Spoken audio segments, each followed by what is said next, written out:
السلام عليكم ورحمة الله وبركاته. النهارده بقى هنعمل رقاق مع بعض حلو جدا. الرقاق ده بقى اللي بعمل منه الصواني بتاعت الرقاق الجميله، بدل ما نشتريه من بره بيطلع في البيت روعه. هعمله كمان النهارده زي ما انتم شايفين كده على الرخامه. بحب اشتغل بالشكل ده، بتبقى النتيجه بصراحه سهله وبتبقى الموضوع بالنسبه لي اسهل بكتير. فهنعمل ايه؟ انا جايبه كيلو الدقيق اللي انا هشتغل بيه، هنخله في الاول. سهله جدا، يعني انتوا حابين تشتغلوا في البوله شغاله هتبقى حلوه برده، بس احنا بنقول ايه، هنسهل وبعدين بتبقى الشغل بالنسبه لنا بصراحه حلو على الرخام. هناخد بقى كيلو دقيق كده،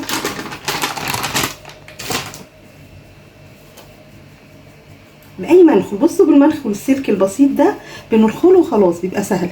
اي دقيق بتجيبوه يعني ايه، يفضل احنا طبعا الدقيق اللي من دول بيبقى نضيف، بس بيفضل ان احنا برده ايه ننخله لو في اي شوائب. بصوا هو ما بيبقاش فيه حاجه.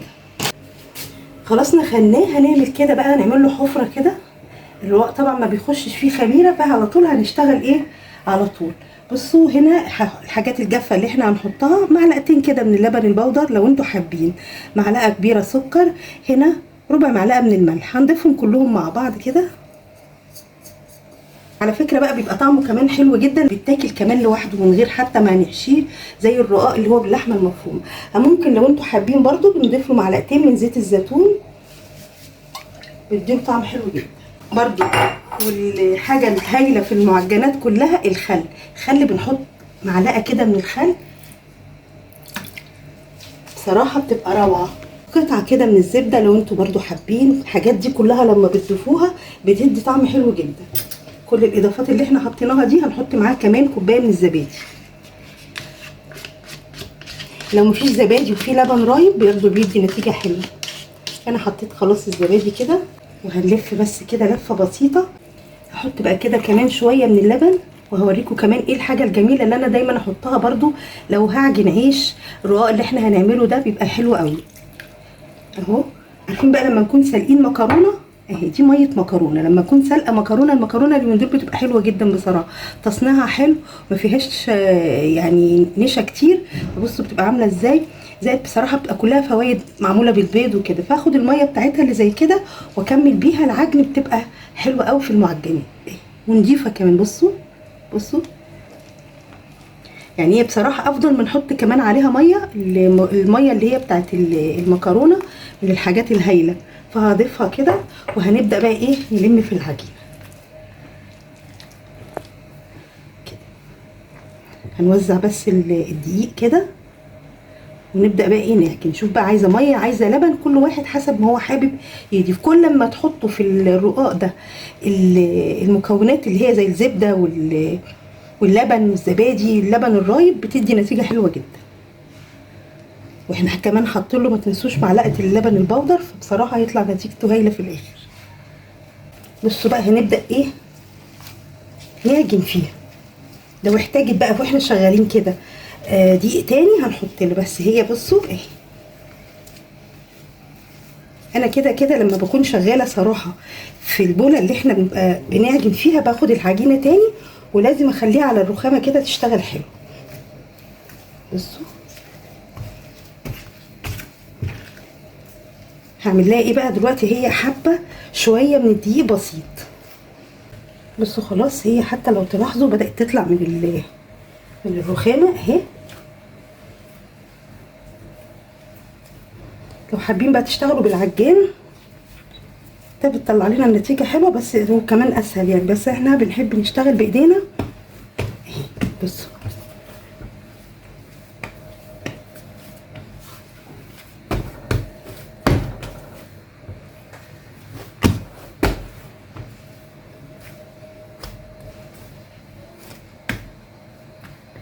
هرش لها بقى ايه شويه بسيطه خالص من الدقيق لغايه ما احس ان هي بدات ايه تخرج بس من ايدي. بصوا شويه صغيره خالص.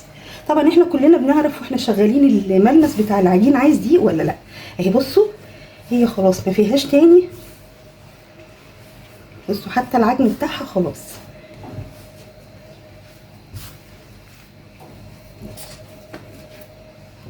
يبقى ايه الزوايد بتاعت الدقيق دي كده،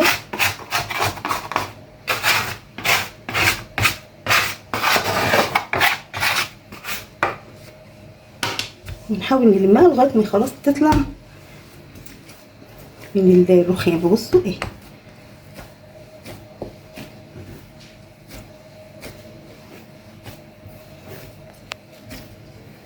بصوا بقى خلاص هي بقت جاهزه جدا للتشكيل. بصوا الرقاق لو احنا حاسين ان هي العجينه، بصوا العجينه مطاطه وحلوه جدا ومريحينها، وكمان الخل بيساعد على ان العجينه تريح معانا بسرعه. فانا هعمل فيها ايه، هرشرش بس بسيط بقى كده شويه من الدقيق ونبدا نشكل فيها. هاخد كده بس شويه اهي، حلو قوي. بصوا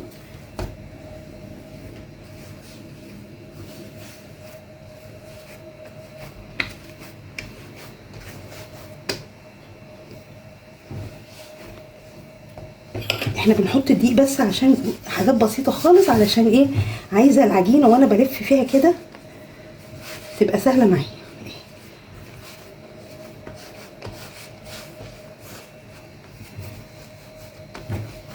هنلفها زي الرول كده.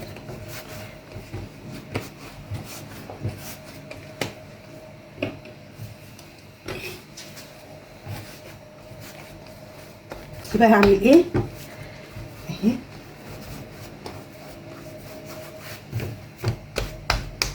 هاخد حبه دقيق هنا كده كده، حبه دقيق شويه صغيرين كده، وهبدا امسك بقى ايه واحده واحده كده، ننضف بس ايدينا اهو.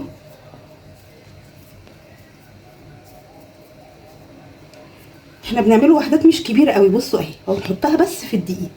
وهبدا بقى كده عشان انا هجيب اول واحده حطيتها رصيتها على الرخامه، وهبدا على ما انا اخلص الكميه اللي معايا وهبدا على طول اشتغل فيه. يعني هي الفتره دي بتاعت ان احنا بنريح العجينه فيها، هي الفتره اللي احنا بنحط فيها، بنبدا باول واحده. فانا بحطهم بانتظام كده اهو، واخلص التشكيل بقى كله. انتوا بقى حسب ما بتحبوا الحجم بتاع وحده الرقاق. الرقاق ده جميل جدا وممكن تعتبروه بديل للعيش يعني. هي الفرق بينه ان هو ما فيهوش خميره. خلاص هحطهم بقى ورصهم جنب بعض كده. انا بقى ايه كده اهو مدخلها ببعض كده، او بنعملها كده على الرخام كده اهو. بصوا ايه، ونحطها كده في الدقيق عشان لما اجي اطلعها ما تبقاش محتاجه ان هي ايه تلزق في الرخام. وباخد برضو التانية كده كده اهو، ادخلها ببعض او كده،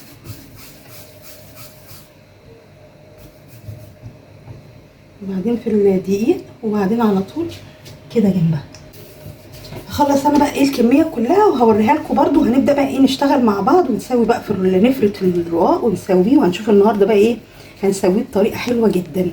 بصوا بقى انا سبتها لما تريح، بنسيبها حوالي ربع ساعه. احنا اليومين دول الجو حر، فبنبدا ايه واحنا بنشتغل نلاقي اول واحده انا كنت بادئه بده، فهبدا على طول الشغل بده. النهارده بقى هسوي الرقاق بتاعنا بعد ما افرده، هنسويه على المصفى. اي مصفى عندكم بتطلع الرقاق حلو جدا. الرقاق، العيش، الحاجات اللي هي المخبوزات دي بعمله بالطريقه دي بيطلع بصراحه هايل. احطها على البوتاجاز وهوطي عليها شويه، هعمل واحدتين ثلاثه كده علشان الحاجه ما تتحرقش معايا بسرعه، وبعدين نبدا نسوي مع بعض. هنحط بقى كده حبه دقيق، حبه دقيق بسيطه. خدت اول واحده بقى كده، هبدا على طول احط لها بس رش دقيق كده من فوق، وهنبدا على طول كده بالشبه بتاعتنا. بصوا بصوا فرد كمان معانا ازاي بسرعه، علشان احنا عجناه حلو. على طول بقى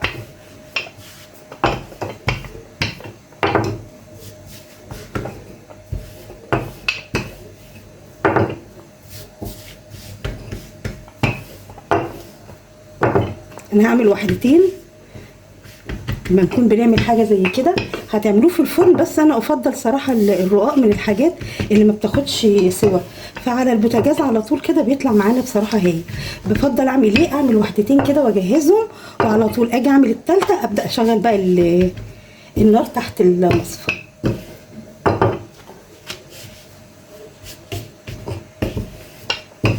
طبعا انتوا بترققوه على حسب ما بتحبوه. احنا لو هناكله كمان نحطه في الفطار ولا حاجه ممكن نخليه مش رقيق قوي. هنحشيه طبعا وهنحط فيه لحمه مفرومه، هنعمل شاورما ونحشيه بيها. بصوا حلو جدا. انا هسيبه يريح شويه وهبدا في التاني. حبه دقيق كمان، وهبدا اخد برضو دي اهي، وهنرش حبه دقيق عليها، وعلى طول بص بتفرد معانا علشان احنا ايه ريحناها حلو.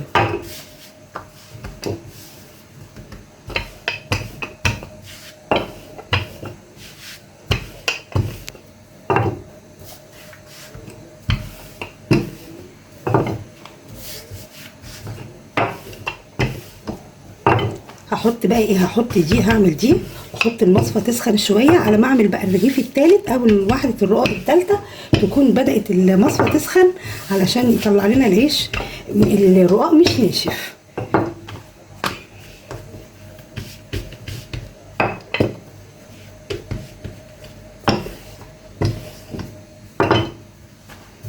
لو انا حابه على فكره ارققه عن كده هرققه، بس انا ايه ما ببقاش حباه رقيق جدا عشان بينشف بسرعه.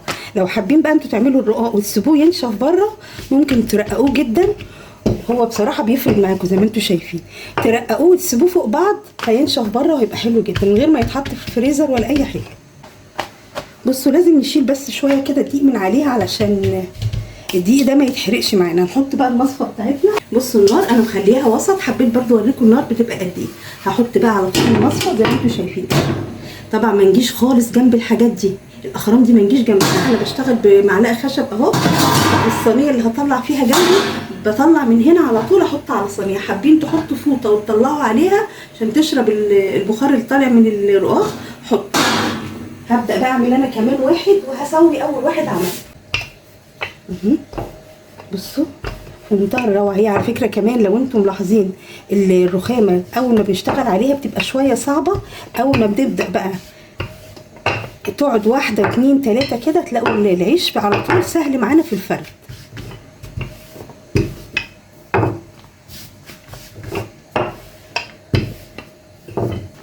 مرة تانية بقى كمان هنعمل مع بعض العيش البلدي الحلو جدا نضيف في البيت، بيبقى طالع بصراحة روعة، وهيطلع معانا برضو قابب وهيبقى حلو جدا.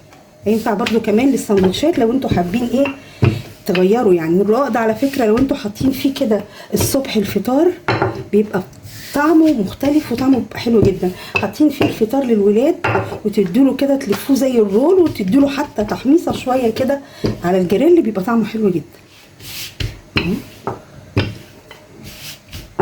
حسينا ان هي لزقت شويه دقيق بسيط هتفرد. بصوا معانا ازاي وبنفضه برضو تاني.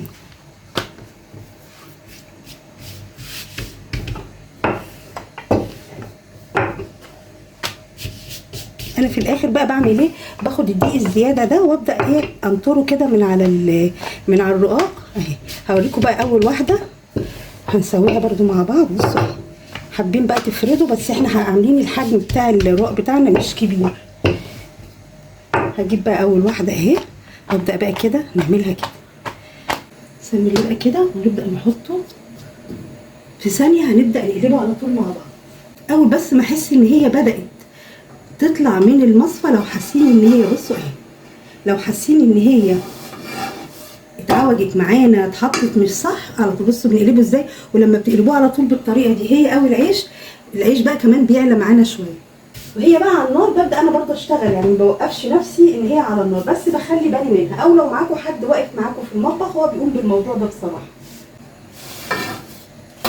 بصوا بدا يبقى حلو ازاي. ده على فكره كمان اول واحد ما اختمرش قوي، وهيبدا بصوا لو انتوا حابينه بقى يعلى كمان معاكم هيبدا بصوا هيعلى معانا. يعني هو ما فيهوش خميره وبسم الله ما شاء الله. بصوا العيش عامل ازاي اهو من غير كمان خميره.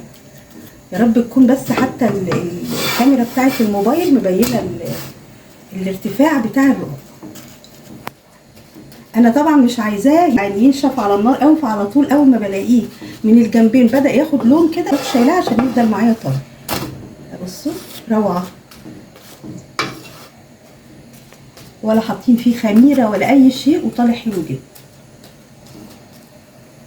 ولو قعد شويه على فكره كمان في الاختمار هتلاقوه كمان ارتفع زي العيش بالظبط. بصوا احنا كمان ممكن لو انتوا حابين تعملوه بالشكل ده العيش كمان نفسه وتروحوا عاملينه بالشكل ده اهو. بصوا حلو قوي. التاني اللي بعده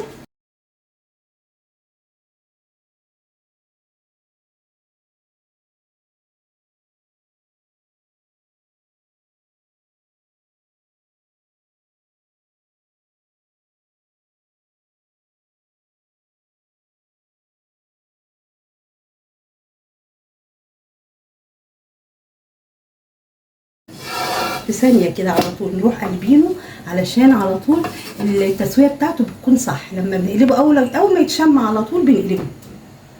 وكان يعني ايه بصراحه يفضل يكون حد دايما واقف معانا واحنا بنعمل الحاجات دي، علشان يعني ايه بيسعف معانا شويه.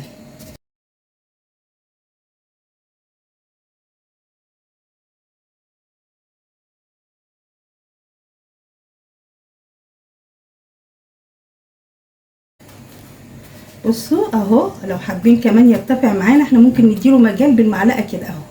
بصوا انا بخليه يرتفع ازاي، ده لو احنا حابين. بصوا انا بديله مجال، بصوا بعمل له كده بيبدا هو يفتح اهو. هنقلبه على الناحيه الثانيه كمان، بصوا كاننا عاملين عيش بالظبط. انا بقى كمان مش هستنى عليه، هو كده حلو جدا عشان مش عايزاه ينشف اهو. روعه. شيلها بقى ونحط اللي بعدها.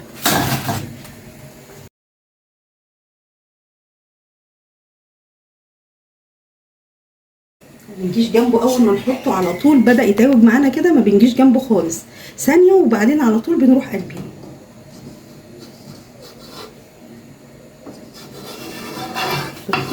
وهو طري بيطلع في منتهى السهوله. بصوا سخن هو، بس هوريكم قد ايه. بصوا هش جدا، برغم ان هو سخن ممكن يتكسر معانا، بس منتهى الجمال والله. نفسي تدوقه كمان، بيبقى في روعه. انا بقى هكمل ده. بص اهو، وريحته كمان بصراحه حكايه. انا بصراحه واحده من الناس ممكن اكله كده يعني الصبح، يعني ممكن كمان ما احطش فيه حاجه يعني. بصراحه من حلاوته احنا حاطين زبده، زيت زيتون، كل اللي بتحبوا تحطوه بيدعمه في الطعم يعني. بصوا الارتفاع بتاعه، ولا كاننا عاملين العيش بالظبط اهو. بصوا حلو قوي. ما نجيش جنب دي يا جماعه، عشان ايه؟ دي نار. بصوا بيرتفع ازاي لوحده. احنا مش حاطين خميره ولا اي حاجه، بس عشان الحاجه معموله مظبوط. بصوا زي العيش بالظبط. طبعا ده رقاق، بس احنا حاجه طالما معموله صح بتطلع معانا في منتهى الجمال. شايفين اهو. لو انا اديت له كمان مجال معاكم، بصوا هيرتفع تاني.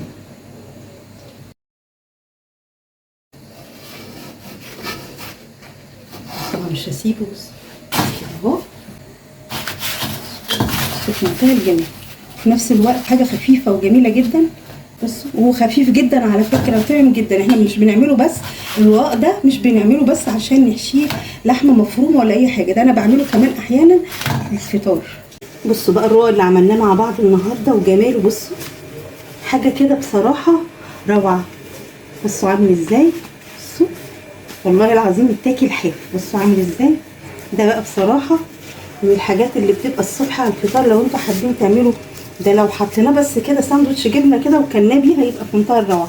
حبينا نشتغل بيه ونعمله زي الرقاق كده باللحمه المفرومه، الشاورما، يشتغل زي التورتيلا، حلو جدا. بصوا عامل ازاي، شايفين. بصوا منتهى الجمال. حبيت ابص الكميه اللي عملناها من كيلو دقيق. بصوا حلو قوي. بعمل فيه ايه؟ باخد كل مجموعه كده واروح حطها في كيس زي ما انتوا شايفين. ده رقاق طري في نفس الوقت كمان، ده يعني مش احنا بنعتبره مش رقاق للحشو بس، ده بيتاكل كمان. فانا باخد كل مجموعه واحطها في كيس كده اهو، واحطه في الفريزر واقفله. قبل ما بنحشي بيه تفطروا بيه اي حاجه بطلعه، ما بياخدش دقيقه وتبصوا تلاقوه بقى طري كده. بصوا العيش، بصوا العيش وجماله، او بصوا الرقاق وجماله. بصوا الرقاقيه حلوه ازاي، طريه جدا وناجحه جدا ازاي. بصوا جربوه بقى ان شاء الله. وصفه حلوه وسهله وبسيطه، وكل ما تدوها زبده قشطه يعني حبه لبن رايب عندكم، كل ما هتطلع معاكم كمان احلى. جربوه باذن الله، هيعجبكم جدا. واشوفكم على خير. السلام عليكم ورحمه الله وبركاته.